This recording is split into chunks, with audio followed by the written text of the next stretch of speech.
आघाडीचे उमेदवार भगीरथ भालके आपल्या बरोबर आहेत. दादा, काय सांगाल की आज प्रचाराचा शुभारंभ केलेला आहे? महाविकास आघाडीचा अधिकृत उमेदवार म्हणून, काँग्रेस पक्षाचा उमेदवार म्हणून आज प्रचाराचा शुभारंभ सकाळी रांजणी गावात महाशंभू महादेवाचा आशीर्वाद घेऊन आणि माचनूरला सिद्धेश्वराच्या त्या ठिकाणी आशीर्वाद घेऊन श्रीफळ वाढवून त्या दरम्यान खासदार आदरणीय प्रणितीताई शिंदे यांच्या उपस्थितीत आणि पंढरपूर मंगळवेढ्याच्या तमाम त्या ठिकाणी मायबाप जनतेच्या उत्स्फूर्त अशा प्रतिसादाच्या मध्ये उपस्थित त्या ठिकाणी सुरू केला. या मतदारसंघामध्ये काम करत असताना माझ्या वडिलांनी 2009, 14, 19ला तिन्ही वेळा त्या ठिकाणी या भागाचं प्रतिनिधित्व करत असताना इथला सर्वसामान्य मायबाप जनता केंद्रबिंदू मानून त्या ठिकाणी काम केलं आणि त्यांचे काम करत असताना मग 24 गावच्या उपसा सिंचन योजना, 42 गावच्या पाण्याची योजना असेल, महात्मा बसवेश्वरांचं स्मारक असेल, पंढरपूरच्या MIDCचा प्रश्न असेल किंवा पंढरपूरच्या सर्वसामान्य नागरिक व्यापाऱ्यांना त्या ठिकाणी संरक्षण असेल, आधार देण्याची भूमिका लोकप्रतिनिधी म्हणून करण्याची भूमिका पार पाडली होती.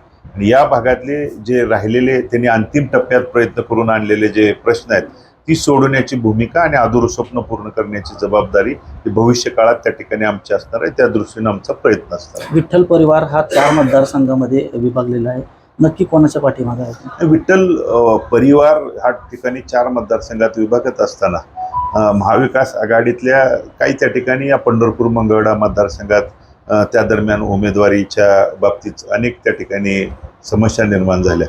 त्या बाबतीत विठ्ठल परिवाराची भूमिका एकच आहे की महाविकास आघाडीतल्या काँग्रेस पक्षाने त्या ठिकाणी आघाडीचा धर्म सोलापूर जिल्ह्यातल्या दक्षिण सोलापूर मतदारसंघामध्ये पाळला. कारण महाविकास आघाडीकडून शिवसेना आदरणीय उद्धव बाळासाहेब ठाकरे यांच्या पक्षांच्या वतीनं त्या ठिकाणी उमेदवार दिल्यानंतर ज्यावेळी माझं काँग्रेसने नाव डिक्लेअर केलं त्याच दरम्यान आदरणीय दिलीप माने साहेबांचं देखील काँग्रेसनं नाव डिक्लेअर केलं होतं. परंतु काँग्रेस पक्षाने आघाडी धर्म पाळायचा म्हणून तिथं AB फॉर्म त्या दरम्यान दिला नाही आणि माझं या मतदारसंघात नाव डिक्लेअर केल्यानंतर AB फॉर्म दिल्यानंतर जो काही त्या ठिकाणी प्रकार घडला त्याबाबत विठ्ठल परिवाराची भूमिका एकच आहे की आमच्या त्या ठिकाणी एकीकडे एक आणि एकीकडे एक भूमिका न करता आम्हाला न्याय द्यावा आणि न्याय देण्याच्या बाबतीत महाविकास आघाडीचे नेते मंडळी सकारात्मक विचार करतील. काल धैर्यशील मोहिते पाटलांनी तुमच्यावर आरोप केला की उमेदवारी देत असताना तुम्ही शरद पवारांची गद्दारी केली. नाही, प्रमुख कुणी कुणावरती आरोप केला यापेक्षा सुद्धा महाविकास आघाडीचं सगळ्यात प्रमुख ध्येय काय आहे तर हे भाजपचं आणि मित्रपक्षाचं चुकीचं सरकार जे शेतकऱ्यांना नाहक त्रास देत आहे, सर्वसामान्य नागरिक, गोरगरीब असतील, मोलमजूर असतील किंवा माता भगिनीच्या संरक्षणाच्या बाबतीत हे सरकार चुकीचं सरकार बदलणं हे महाविकास आघाडीचं प्रमुख ध्येय आहे. त्यामुळे एकमेकावरती टीका टिप्पणी करण्यापेक्षा इथं महाविकास आघाडीच्या जास्तीत जास्त जागा कशा आणता येतील आणि आपलं महाविकास आघाडीचं सरकार कसं आणता येतील हे नेते मंडळीचे या बाबतीत त्या ठिकाणी प्रयत्न राहतील. आणि राहिला टीका टिप्पणीचा प्रश्न, या मतदारसंघातली तमाम मायबाप जनता कोण कशासाठी का आणि कधी बोलतंय हे त्या दरम्यान सगळं ओळखून आहे. आणि म्हणून महाविकास आघाडीचा सगळ्यात पहिल्यांदा उमेदवारी डिक्लेअर केलेला मी उमेदवार आहे. त्यामुळं इथली तमाम मायबाप जनता माझ्या पाठीमागं उद्याच्या 20 तारखेला त्या ठिकाणी मतदान रूपी आशीर्वादातून उभी राहील आणि 23 तारखेला निकालाच्या मधून ते दिसून येईल. कारखान्याच्या वेळेस समविचार आघाडी तुमच्या बरोबर होती, आता समविचार आघाडी तुमच्या बरोबर असणार आहे?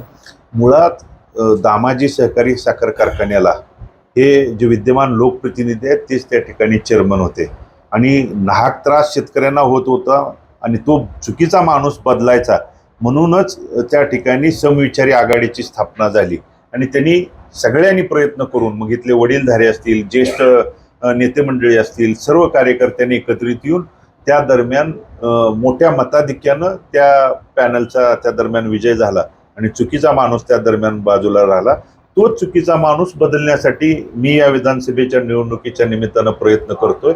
महाविकास आघाडी माझ्या मनामध्ये निश्चित खात्री आहे की सकारात्मक विचार ज्या पद्धतीनं दामाजी सहकारी साखर कारखान्याला झाला त्याच पद्धतीनं विचार येणाऱ्या उद्याच्या विधानसभेला 20 तारखेला देखील करेल आणि ते माझ्या पाठीशी आशीर्वाद देण्यासाठी ठामपणे उघडपणे उभं राहतील या मनामध्ये ठाम विश्वास. विद्यमान आमदार समाधान आवताडे म्हणतात की तुमचा मागच्या वेळेस 3700 मतांनी पराभव केला होता, परंतु यावेळेस 37,000 मतांनी पराभव करणार आहे. कसं पाहतो? ते मी सांगण्यापेक्षा 23 तारखेला त्या आकड्यातून दिसेल कारण लोकसभेच्या निवडणुकीच्या वेळी या मतदारसंघातून 45,500 मताचं मताधिक्य मिळाल्यापासून त्यांचा बराच मानसिकतेचा आणि बोलण्याचा तोल त्या ठिकाणी ढासळला. त्यामुळे त्या आकडेवारीत मी त्या दरम्यान बोलणार नाही. तो आकडा कितीचा आहे आणि काय आहे तो 23 तारखेला इथली तमाम मायबाप जनता त्या ठिकाणी दाखवून देईल. आणि आज प्रचाराच्या शुभारंभाच्या प्रसंगी उपस्थित जनसमुदाय असेल, पदाधिकारी असतील, तरुण कार्यकर्ते आणि त्यांचं म्हणणं, त्यांच्या जनभावनेचा उद्रेक आज त्या ठिकाणी त्यांना दिसून आलं आहे. त्यामुळं कदाचित त्या गोष्टीतून त्यांच्याकडून त्या ठिकाणी अशा पद्धतीची वक्तव्य होत असतील. पण लोकसभेच्या पेक्षा सुद्धा जास्त मतानं त्या ठिकाणी काँग्रेस पक्षाचा आणि महाविकास आघाडीचा सरकार आणण्यासाठीचा वाटा या मतदारसंघाचा असेल हा माझ्या मनामध्ये ठाम विश्वास आहे. एकीकडे चौरंगी लढत आहे आणि विठ्ठल परिवारामधले तुमचे जे नेते आहेत दिलीप बापू धोत्रे आणि एकीकडे महाविकास आघाडीमधून 2 उमेदवार आहेत, एक तुम्ही आणि एक जे अनिल सावंत आहेत. तर कशी लढत होईल यामध्ये?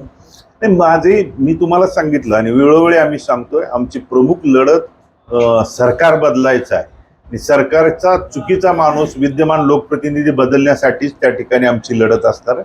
आणि याच्या पलीकडे आम्ही जाऊन कुणालाही त्या ठिकाणी नाही. लोकांनी ठामपणे ठरवलंय भाजपचा माणूस बाजूला सारायचा आणि महाविकास आघाडीचा काँग्रेस पक्षाचा उमेदवार या नात्यानं माझ्या पाठीमागे आशीर्वाद द्यायचा. 23 तारखेला नक्की गुलाल आपल्याला 100% गुलाल त्या ठिकाणी म्हणजे जास्तीत जास्त मताधिक्य देऊन इथली सगळी मायबाप जनता ज्या पद्धतीनं 9, 14 आणि 19ला पाठीशी राहिली होती. पोटनिवडणुकीला काही त्या ठिकाणी उमेदवार या नात्यानं काही घडामोडी त्यावेळच्या काही गोष्टी झाल्यामुळं त्या ठिकाणी 3700 मतांनी मला पराभव स्वीकारावा लागला होता. पण त्यामध्ये दुरुस्त करून मी लोकसभेच्या पेक्षा सुद्धा अधिक मताधिक्य घेऊन त्या ठिकाणी विजय होणार हा ठाम विश्वास. तर हे होते भगीरथ भालके यांचा ठाम विश्वास आहे की प्रचंड मताने निवडून येणार आणि 23 तारखेला गुलाल हा महाविकास आघाडीच्या काँग्रेस पक्षाचाच असेल. माऊली डांगे, पुढारी न्यूज, सांगोला.